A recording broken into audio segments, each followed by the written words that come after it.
Greetings and welcome back. Do you know why many big cities use so many anti-homeless benches? What came first, Saturn's rings or sharks? Or why have you never seen a skinny hippo? Let's go explore. When architecture becomes hostile. You are looking at an anti-homeless bench.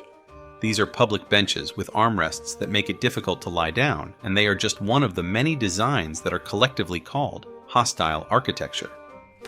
Hostile architecture comes in many forms, from benches with multiple armrests or uneven surfaces that prevent people from lying down, to roadside rocks instead of grassy areas to prevent homeless people from pitching tents, to spikes or bolts attached to flat surfaces to deter sitting and lying down, and so on. These designs are very common in some major cities around the world, such as New York City in the US, London in England, Tokyo in Japan, and Stockholm in Sweden. This is called using civil engineering to control society, and the idea is not new. Since the 19th century, people have been building anti-urination architecture, designing ledges or walls at corners of buildings so that when someone urinates, the urine will splash back on them. The targets of modern hostile architecture are groups of people who use public spaces more than usual, including young vandals, skateboarders, and the homeless. The question is, why is this so? Why do countries that we often call advanced and civilized create such unfriendly designs that are against the poor? The idea is that people, especially the homeless, will not be able to gather in places where there is no seating, lying down, or camping. Hostile architecture can be very easy to identify as described above, or it can be designed so cleverly and discreetly that you don't even notice it. For example, instead of a long bench with armrests to prevent lying down, they install a long but sloping bench, which is fine for sitting or leaning on for a short rest, but not for lying down, or single chairs spaced far apart. The purpose of hostile architecture is quite clear. It is to prevent people, especially those without permanent housing, from lying down on the streets, helping to maintain the urban aesthetic, especially in tourist cities. This is beneficial for both locals, tourists, and businesses. A dirty, messy city full of homeless people and garbage will not attract tourists, businesses will not do well, people will be unemployed, and the city will lose revenue. Although there are no specific statistics, preventing homeless people from gathering is thought to reduce crime rates in large cities. Any gathering can potentially lead to social disorder. However, there is also a lot of opposition. Many people believe that anti-homeless benches and steps are inhumane. They target a small group of people who tend to gather and commit crimes, but they also affect the majority of homeless people who are really struggling, and even the general public. In general, hostile designs can also be really dangerous. Spikes, bolts, and nails embedded in steps may be anti-lying, but they can also cause tripping, falls, and injuries, especially for children. Spikes that would hurt people seems like a bad idea. Many people also argue that anti-lying benches can reduce the number of homeless people lying on the streets, making the city seem to have fewer homeless people. However, this does not address the root cause of homelessness. Homeless people still exist, and instead of lying down, they are just sitting or walking somewhere else. Instead of investing in more hostile architecture, some people propose building overnight shelters for the homeless. And what about you?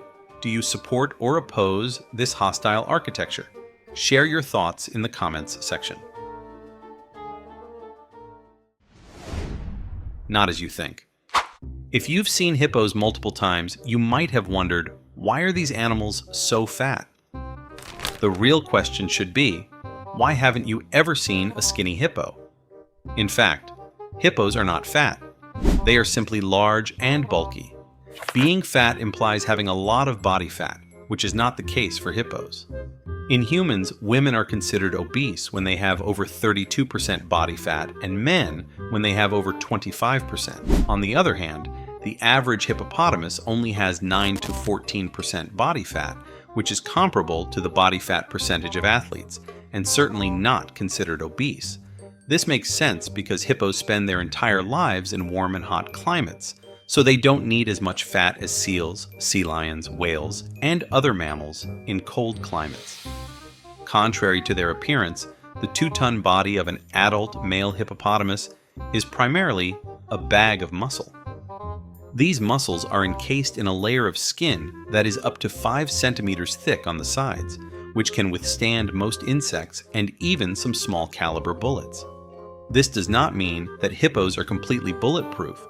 In fact, hunters can easily take them down with larger bullets of 9.5 millimeters or more. Supporting the entire body is a massive and dense skeleton that makes them almost unable to float even though they spend most of their time in water. The hippopotamus's abdominal cavity is large, but this is not because they are fat. Hippos are primarily herbivores and need a large abdominal cavity to house a 3-chambered stomach and ferment food. They cannot digest fiber and must rely on bacteria to do so, much like cows. However, unlike cows, hippos do not regurgitate their food. The fermentation process produces a lot of methane gas. While cows burp out most of this gas in a gentle way, hippos mix it with the other 2 waste products to create a symphony of urination, defecation, and flatulence.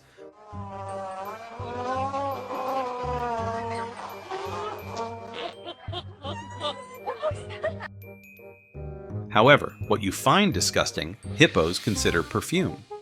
What the hell? Using their tails, hippos spray their perfume all around, making sure that all the girls in the vicinity notice them. When a female hippo is attracted, she will lift her butt out of the water and spray her signature perfume on the male to indicate that she is ready to mate. Believe it or not, scientists have named this phenomenon, which makes people cringe, submissive defecation. Still not as you think. All 4 gas giants in our solar system have rings, which are ultra-thin disks of dust, ice, and rocks that orbit Jupiter, Saturn, Uranus, and Neptune, collectively known as planetary rings. Among the 4 rings, without a doubt, Saturn's ring is the largest and most magnificent. It was previously thought that this ring formed together with Saturn, meaning it is over 4.5 billion years old. However, after the Cassini-Huygens mission, 163 dust particles collected from this ring between 2004 and 2017 revealed a secret. The ring that Saturn is wearing is only at most 400 million years old. So in terms of age, Saturn's ring is older than dinosaurs but still younger than the shark lineage. Although modern sharks as you see them today only appeared 200 million years ago, their ancestors, shark-like cartilaginous fish, including Cladocellaceae and Doliotis problematicus, evolved 380 million and 410 million years ago, respectively. In addition, the earliest evidence of shark ancestors are fossilized scales, dating back 450 million years from the late Ordovician period. If you enjoyed this video, please give it a thumbs up, subscribe to the channel, and hit the notification bell to stay updated on future videos. For now, goodbye and see you next time.